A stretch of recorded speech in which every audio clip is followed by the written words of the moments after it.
ఏలననగా నీ దేవుడైన యెహోవా నేను రోషం గల దేవుడను.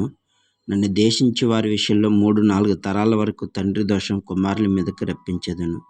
నన్ను ప్రేమించి ఆజ్ఞలు గైకొన్న 1000 తరాలు కరుణిస్తానంటున్నాడు. ప్రియ దేవుని బిడ్డ, ఈరోజు వాక్యము ద్వారా దేవుడు నీతోనూ నాతోనూ సూటిగా తేటగా మాట్లాడుతున్నాడు. దేవుని కోపం తెచ్చే పనులు చేస్తే అది తరతరాల వరకు, వాళ్ళకి 3, 4 తరాల వరకు ఆ దోషం ఉంటుందంట. దేవుని ప్రేమించి ఆయన ఆజ్ఞలు గైకొన్న వారికి 1000 తరాలు ఉంటాయంట.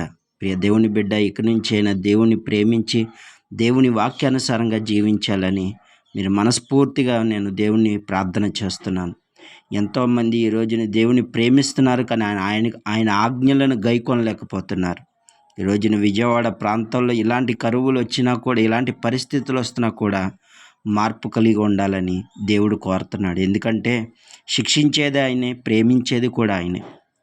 కనుక ఆ శిక్షకు మనం లోబడాలి తప్ప, విజయవాడ ప్రాంతం చూస్తుంటేనే బహు భయంకరమైన పరిస్థితి, 100 ఏళ్లలో ఎప్పుడూ జరగలేని స్థితి జరిగిందంట. ఈ రోజున వాక్యము ద్వారా దేవుడు మీతో మాట్లాడుతున్నాడు. దేవుని ప్రేమించేవారు ఆయన ఆజ్ఞలను చెప్పిన ప్రకారం నడిస్తే చాలు.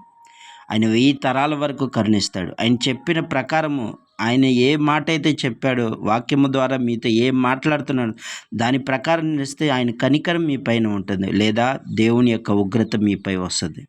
ఈరోజు విజయవాడ ప్రాంతాల్లో ఆకలితో అలమటించిపోయేలాగా అయిపోయారు. ఇక నుంచే నీ వాక్యం చూస్తున్న మీరు మార్పు పొందాలని, ఈ కొద్ది మాటలు దేవుడు దీవించి మీ హృదయంలో ఫలభరితం చేయాలని మా ఆశ. ఇక నుంచైనా దేవుని మాట కొరకు మనం నిలబడదాం, దేవుని కొరకు మనం జీవిద్దాం, దేవుని ఆజ్ఞల ప్రకారం మనం నడుద్దాం. ఆయన ఆజ్ఞలో ఏమన్నా కష్టం ఉందా? కష్టం లేదు, బాధ లేదు, ఏమీ లేదు. ఆయన మాటలు ఏమున్నాయో ఆ 10 ఆజ్ఞలు, ఆ 10 కమాండ్మెంట్స్ పాటిస్తే చాలు. ఈ కొద్ది మాటలు దేవుడు దీవించునుగాక. ఆమేన్.